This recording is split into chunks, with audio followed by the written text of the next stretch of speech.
Welcome back to Tell Me a Story by Teresa. And today's story is Jack and the Beanstalk.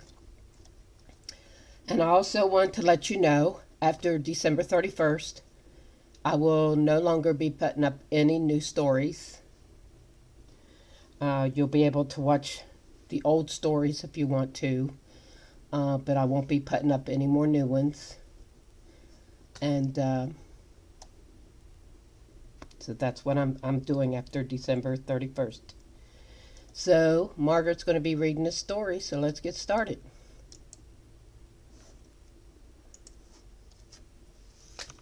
Jack was an idle, lazy boy who would do no work to support his widowed mother, and at last they both came to such poverty that the poor woman had to sell her cow to buy food to keep them from starving.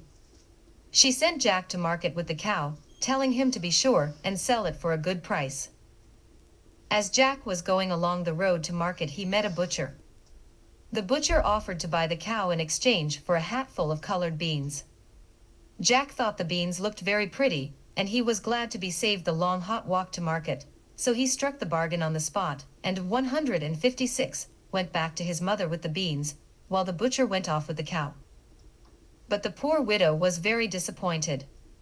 She scolded her son for an idle, lazy, good-for-nothing boy, and flung the beans out of the window in a passion.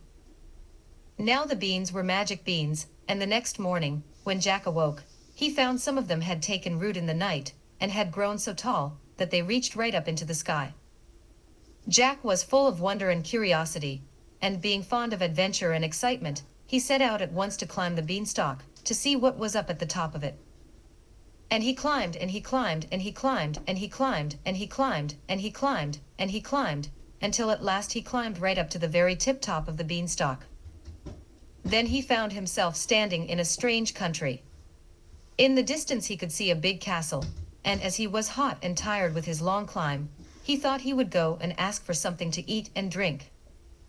He had not gone very far before he met a 157 fairy, who told him that the castle belonged to a wicked ogre, who had killed and eaten a great number of people.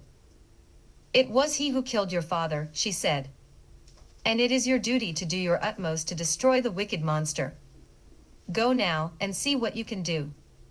If you can carry off any of his treasures, you are at liberty to do so, for none of them really belongs to him. He has taken them all by force from the people whom he has robbed and killed." Jack was delighted at the idea of this adventure, and set off in high spirits towards the castle. The castle was farther off than he had thought, and by the time he reached the gates, it was so late that he made up his 158 mind to ask for a night's lodging. There was a woman standing in the doorway, but when Jack made his request, she was very frightened and said, "Indeed, I dare not take you in and give you food and lodging. My husband is an ogre who lives on human flesh. If he were to find you here, he would think nothing of eating you up in 3 mouthfuls.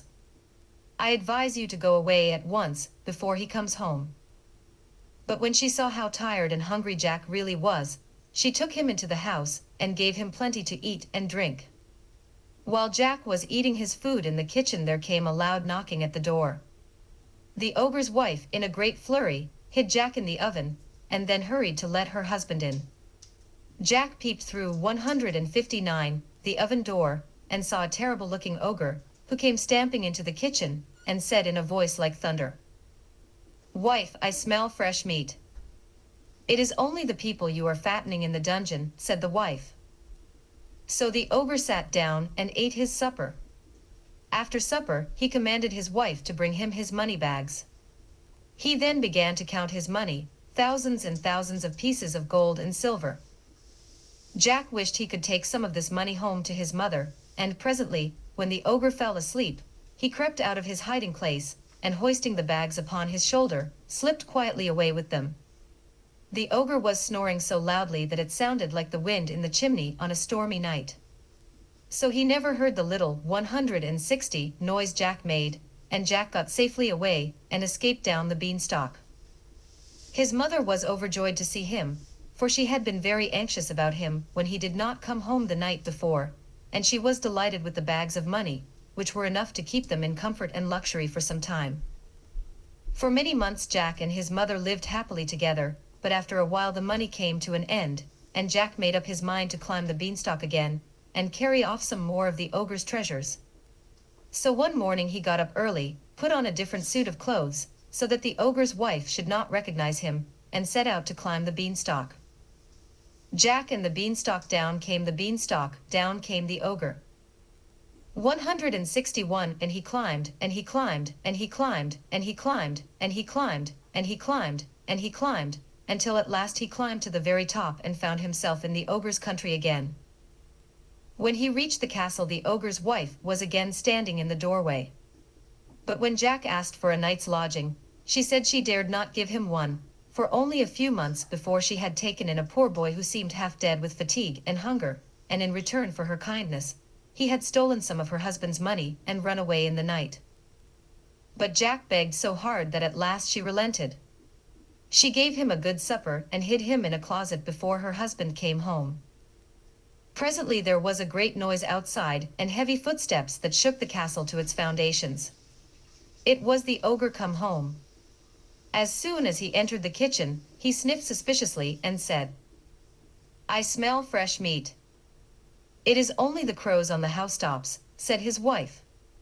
"They have brought home a piece of carrion for their young." 162. After supper, the ogre told his wife to fetch his hen. This hen was a very wonderful bird. Whenever the ogre said lay, she laid an egg of solid gold. Jack thought that if he could only get this wonderful hen to take home to his mother, they would never want any more. So when the ogre fell asleep, as he did after a little while, he came out of the closet, and seizing the hen in his arms, made off with her. The hen squawked, but the ogre's snoring was like the roaring of the sea when the tide is coming in, and Jack got safely down the beanstalk. The hen laid so many golden eggs that Jack and his mother became quite rich and prosperous, and there was really no need for Jack to go again to the ogre's country.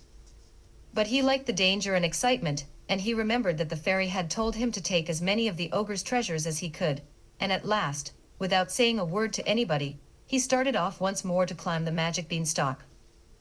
And he climbed, and he climbed, and he climbed, and he climbed, and he climbed, and he climbed, and he climbed, until at last he reached the very tip-top, and stood in the ogre's country. 163. This time, when he reached the castle, he began to be afraid that the ogre's wife really would not let him in. "Indeed and indeed I dare not," she said.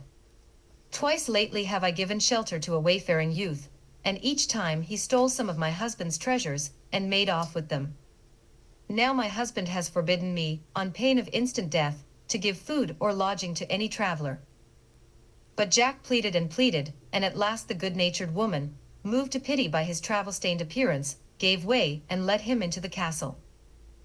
When the ogre came home, the wife hid Jack in the copper. As usual, the ogre's first words were, "Wife, wife, I smell fresh meat." And in spite of all his wife could say, he insisted upon searching all round the room.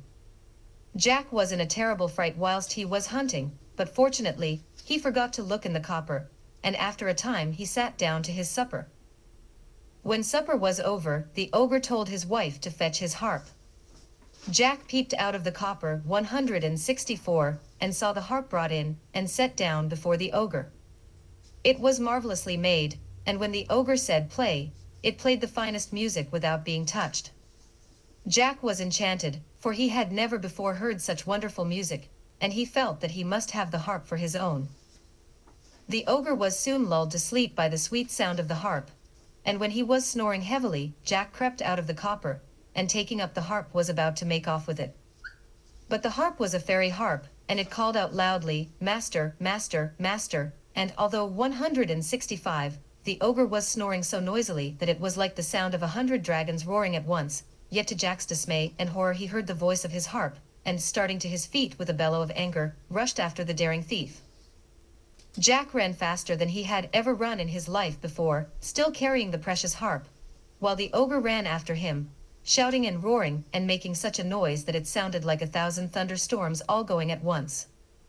If he had not drunk so much wine for supper, the ogre must very soon have caught Jack, but as it was, the wine had got into his head, and so he could not run nearly so fast as usual, and Jack reached the beanstalk just in front of him. It was a very close shave. Jack slid down the beanstalk at his top speed, calling at the top of his voice for his mother to fetch him an axe. The ogre came tumbling down the beanstalk after him, but Jack seized the axe and chopped the beanstalk off close to the root. Down came the beanstalk, down came the ogre, and falling headlong into the garden he was killed on the spot. 166 After this, Jack quite gave up his lazy, idle ways, and he and his mother, with the magic hen, and the wonderful harp, lived in happiness and prosperity the rest of their lives.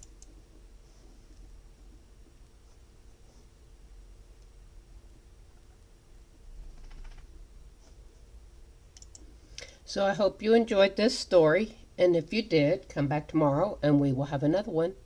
So until then, bye.